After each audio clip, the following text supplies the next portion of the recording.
Kemudian saya ke jamaah ikhwan, ada Pak Widi yang akan mengajukan pertanyaan dan akan dijawab oleh Ustadz Ujai, Ustadz Rahmat Jalani. Silakan Pak Widi. Bismillahirrahmanirrahim. Assalamualaikum warahmatullahi wabarakatuh. Waalaikumsalam warahmatullahi wabarakatuh. Afwan izin bertanya kepada Ustadz, terkait dengan fenomena yang terjadi saat ini sangat miris sekali. Saya ingin mohon penjelasan dari Ustadz terkait dengan pemahaman harta anak adalah harta ayahku, seperti itu Ustadz. Karena biar gimana pun di masyarakat kita ini senantiasa jadi perdebatan yang kurang banyak dipahami sehingga menjadi pertengkaran dan sehingga orang tua pun gampang untuk mendoktrin anaknya itu sebagai anak durhaka. Seperti itu Ustadz, terima kasih. Wassalamualaikum warahmatullahi wabarakatuh. Waalaikumsalam. Silakan Ujai. Ahsantum. Pertanyaan yang sangat-sangat bagus dan penting untuk diketahui oleh kita sebagai umat Islam. Bu, ini yang jadi orang tua ya. Pak, ini yang namanya disebut oleh baginda Nabi besar Muhammad SAW.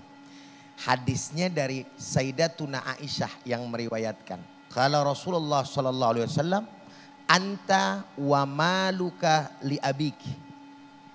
Ente dan harta yang ente punya bapak ente.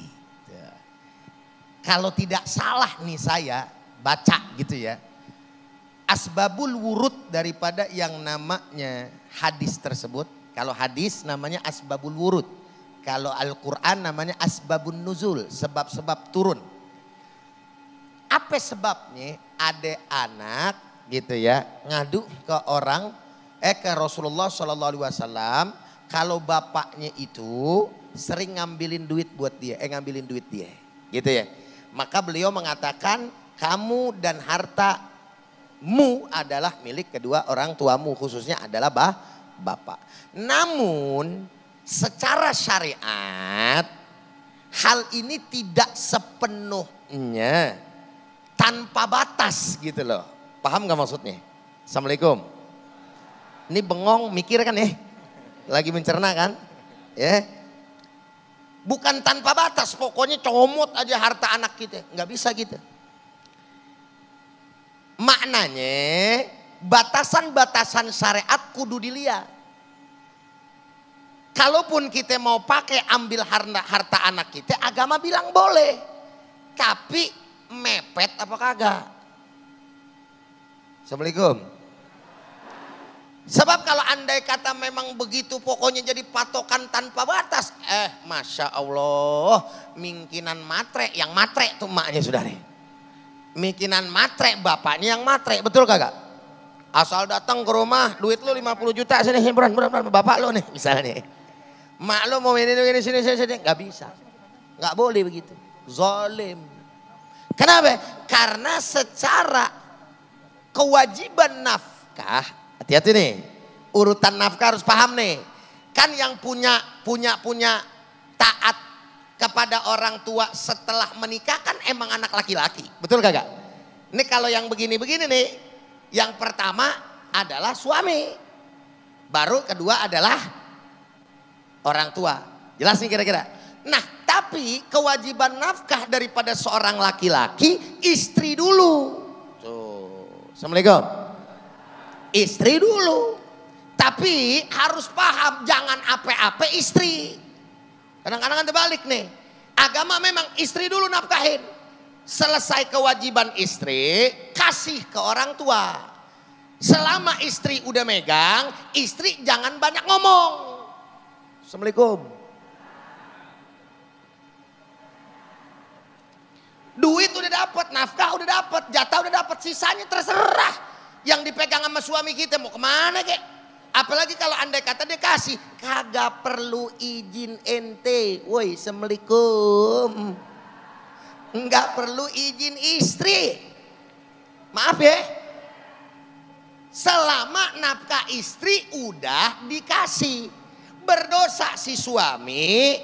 Istri belum kecukupan, orang tua diduluin, dosa. Paham gak nih? Jadi masing-masing ada tempatnya, saling ngerti. Itulah gunanya ilmu. Orang kita nikahnya doang doyan, ngajinya ogah. Begitu jadinya saudara. Akhirnya kayak tadi, berkelahi, berantem. Makanya saudara hadirin harus kudu tahu haknya orang tua sebagaimana, haknya istri sama anak sebagaimana. Dia dulu tuh istri anak, baru orang tua. Tapi kalau orang tua minta duit ada, jadi laki jangan pengecut sama istri. Assalamualaikum. Ini ada orang tua minta duit, pakai ngomong sama maknya, mak, tar dulu ya, izin dulu merini ada apa kagak dia, begitu katanya.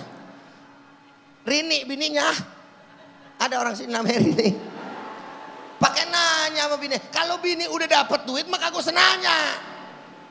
Kalau bilang bang kok abang kagak ngomong lah orang tua gua, emak-emak gua, lu nggak kurang, jangan begitu dong neng. Jangan kebawa perasaan. Tapi bang, dalam berumah tangga ayang bebku, bukankah harusnya kita saling terbuka antara satu dengan yang lainnya? Elah. Enggak semuanya kudu begitu Tuan Putri. Enggak. Selama hak-hak ente sudah terpenuhi, sisanya silahkan suami kita mau ngapain. Tapi suami mesti tahu diri ketika yang namanya belum mencukupi istri. Paham gak kira-kira? Untuk jangan ngasih ke orang tua. Baru nih di sini momennya musyawarah sama bini. Duit kagak ada, emak bapak kita lagi butuh, tapi kita butuh nih. Musyawarahin tuh bini. Istri bilang, ayang beb, yang tadi mama kemari. Jangan pakai nanya, mama siapa? Ini kadang-kadang ada yang lagi viral, mama kamu kemari, mama kamu, mama kita.